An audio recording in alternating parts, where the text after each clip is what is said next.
జగన్మోహన్ రెడ్డి ఎమ్మెల్యేలతో భేటీ అయినట్టున్నాడు. Already 2 years ఉంది ఎలక్షన్కి, మీరు రెడీ కావాలని చెప్పి ఆల్రెడీ బడ్జెట్లో కూడా వాళ్ళకి 2 కోట్లు కేటాయించినట్టున్నాడు. అండ్ దెన్ కొన్ని కీలక కామెంట్స్, నేను సర్వే చేస్తున్నాను, ప్రాపర్గా వచ్చిన వాళ్ళకే నేను టికెట్లు ఇస్తాను కూడా కామెంట్ చేశారు. సో అంటే ఆల్రెడీ ముందస్తు ఎలక్షన్ హింట్ కూడా ఇస్తున్నట్టు అని ఒక చర్చ జరుగుతుంది. ఎలా చూడాలంటారు ఏం సార్?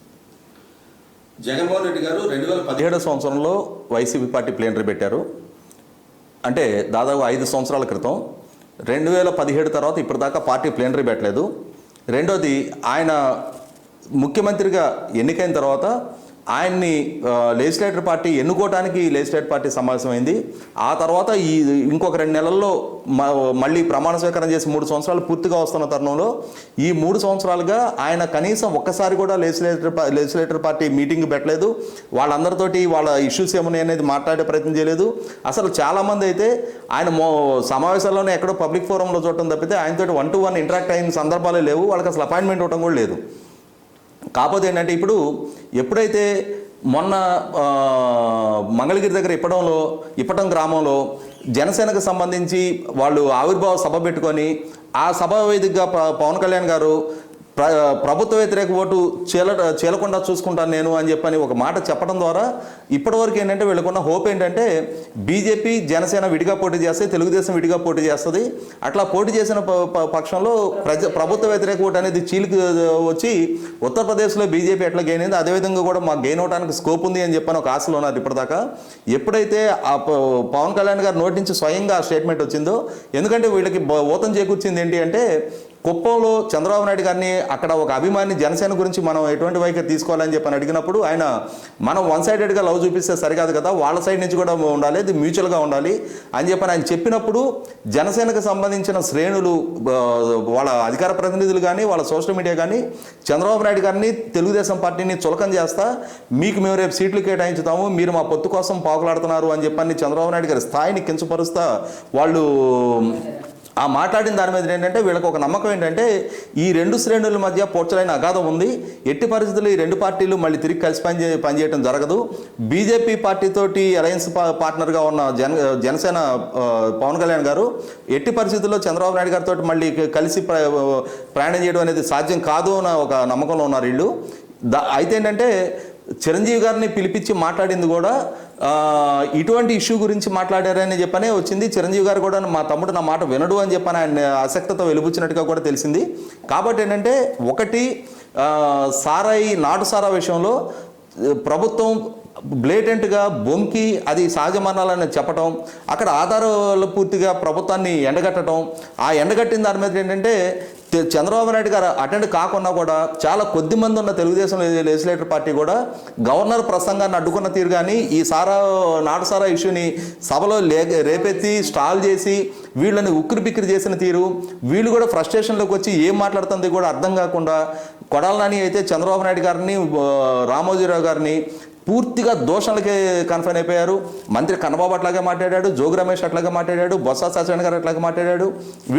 చివరికి జగన్మోహన్ రెడ్డి గారు కూడా స్వయంగా సహజ మరణాలు అని చెప్పని అంటే ఏంటంటే ఒక కన్ఫ్యూజన్లోకి వెళ్ళిపోయే వాళ్ళు ఏ విధంగా దాన్ని కవరప్ చేసుకోవాలో కూడా అర్థం కాని స్థితిలోకి వెళ్ళిపోయారు. అక్కడ జరిగింది ఖచ్చితంగా వైలేషన్ జరిగింది. అక్కడ నాటుసారా అమ్మకం జరుగుతుంది. ఆ నాటుసారా వల్ల మరణాలు జరిగినాయి.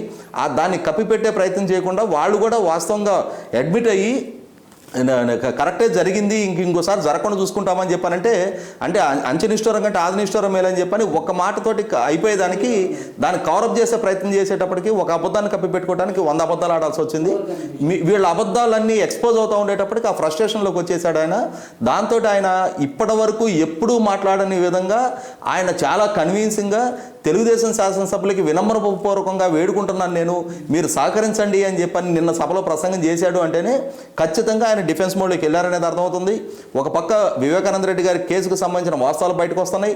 రెండోది అన్ని ఉల్లంఘనలు ఆర్థిక పరంగా ఎన్ని రాజ్యాంగ ఉల్లంఘన చేయాలో అన్ని ఉల్లంఘన చేస్తున్నది కేంద్ర ప్రభుత్వం సైడ్ నుంచి కూడా తప్పనిసరిగా ఒక యాక్షన్ తీసుకోవాల్సిన కంపల్షన్ క్రియేట్ అవుతుంది. రిసోర్సెస్ మొబిలైజేషన్ చేసుకోవడంలో పూర్తిగా ఫెయిల్ అవుతున్నాడు. అదే సందర్భంలో ఏ వాగ్దానాలు అయితే ఎన్నికలకు ముందు ఈయన అన్ని వర్గాలకు చేస్తున్నాడో అవన్నీ అమలు పరచలేని పరిస్థితుల్లో ఇవాళ రోజుకు ఒక వర్గం రోడ్డెక్కి వాళ్ళ ఆందోళనకి, నిరసనలకి, ధర్నాలకు పిలిపివ్వడంతో ఖచ్చితంగా ప్రభుత్వం ఒక డిఫెన్స్ మోడ్లోకి వెళ్తుంది. వీటికి అన్నిటికీ హైలైట్గా రేపు రోజున అపోజిషన్స్ అన్ని కనుక ఒక అలయన్స్గా ఫామ్ అయినప్పుడు ఖచ్చితంగా అది డెఫినెట్గా థ్రెట్ అనేది ఆయనకు అర్థమవుతుంది. అది ఆ ఉద్దేశంతో నిన్న ఇక ఒక కంపల్షన్ క్రియేట్ అయ్యి నిన్న లెజిస్లేటివ్ పార్టీ మీటింగ్ పెట్టాడు.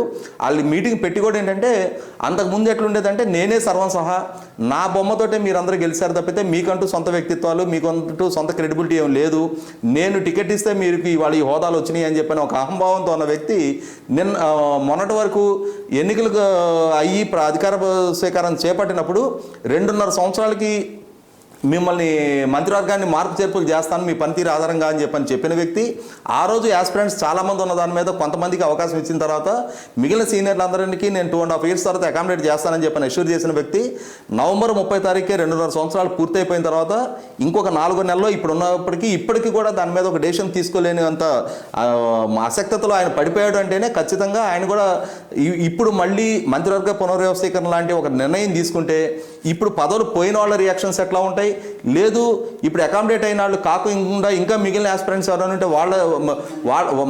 వాళ్ళ రియాక్షన్స్ ఎట్లా ఉంటాయి, రేపటి రోజు ఇది ఎటువంటి సఫికేషన్కి దారితీస్తుంది అనేది ఖచ్చితంగా ఆయనకు కూడా అర్థమైంది. అర్థం అవ్వబట్టే ఇప్పుడు దాకా నేనే సర్వం సహా అనే అహంకారం చూపించిన వ్యక్తి ఖచ్చితంగా డిఫెన్స్ మోడ్లోకి వెళ్ళి ప్లేనరీ తర్వాత మంత్రివర్గ విస్తరణ ఉంటుందని చెప్పారు. మొన్నటి దాకా వచ్చేటప్పటికి ఏంటంటే వాళ్ళ మీడియా మొత్తం కూడా ఉగాదికి కొత్త మంత్రులు ప్రమాణ స్వీకారం చేస్తారు, రేపు 27 తారీఖు వీళ్ళతో రాజీనామాలు తీసుకుంటున్నారు, ఉగాదికి కొత్త మంత్రివర్గం ప్రమాణ స్వీకారం చేస్తారని చెప్పిన వాళ్ళు ఇప్పుడు ఖచ్చితంగా వాళ్ళ మాటల నుంచి వాళ్ళు వెనక్కి తీసుకోవడం అయింది. ఇదే ఎందుకంటే జగన్మోహన్ రెడ్డి గారు ఎన్నికలకు ముందు చెప్పిన మాటలకి పరిపాలనలోకి వచ్చిన తర్వాత జరుగుతున్న దానికి పూర్తి వ్యత్యాసం అయితే కనిపిస్తూనే ఉంది. ఇప్పుడైతే 100% డిఫెన్స్ మోడ్లోకి వెళ్ళిపోయాడు. సాహసించి నిర్ణయాలు తీసుకునే పరిస్థితిలో లేడు. కేంద్ర ప్రభుత్వం సైడ్ నుంచి వాళ్ళు తీసుకోవాల్సిన చర్య సవ్యంగా తీసుకుంటే, ఎందుకంటే ఈరోజు మీడియాలోనే రిపోర్ట్ అయింది బ్రేవరేజెస్ కార్పొరేషన్కి రాజ్యాంగం ఉల్లంఘించి మామూలుగా రాష్ట్ర ప్రభుత్వానికి పన్నులు వసూలు చేసుకునే అధికారం ఉంటుంది, కేంద్ర ప్రభుత్వానికి ఉంటుంది, లేదంటే కొన్ని స్థానిక సంస్థలకు ఉంటాయి తప్పితే కంపెనీస్ యాక్ట్ ద్వారా ఏర్పడిన ఒక కార్పొరేషన్కి ట్యాక్సెస్ వసూలు చేసుకునే ప్రయోజనం ఉండదు.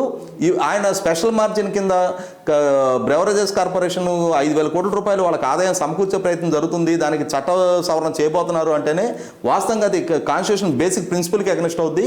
కేంద్ర ప్రభుత్వం ఇంతకుముందే ఆంధ్రప్రదేశ్ స్టేట్ డెవలప్మెంట్ కార్పొరేషన్ పేరు మీద ఒక కార్పొరేషన్ ఏర్పాటు చేసి దానికి గవర్నర్ గారి పేరు మీద స్వయంగా ఒక బ్యాంకులకి అప్పులు తీసుకొచ్చిన దాని విషయంలోనే కేంద్ర ప్రభుత్వం సీరియస్ యాక్షన్ తీసుకొని ఉండుంటే ఈ పార్టీకి ఇట్లాంటి వైలేషన్స్ చేసేవాళ్ళు కాదు.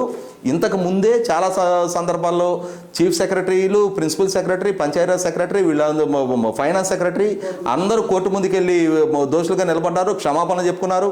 ఇప్పుడు చీఫ్ సెక్రటరీగా ఉన్న సమీర్ శర్మ గారు మొన్న కూడా ఒకసారి సుప్రీంకోర్టు దగ్గర క్షమాపణ చెప్పారు, మొన్న హైకోర్టు దగ్గర క్షమాపణ చెప్పారు.